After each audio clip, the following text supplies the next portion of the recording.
menyolong tala im kawin dia uragam lain yang han sabar.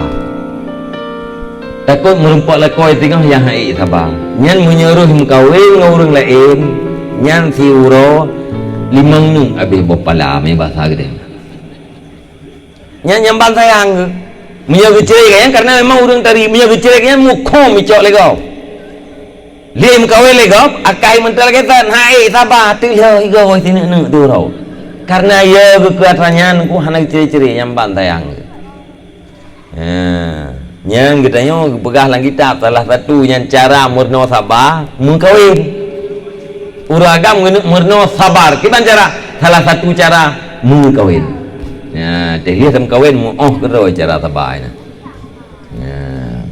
Jadi kedua-duanya ya, ada hikmah yang sangat besar lebih-lebih dronurinya.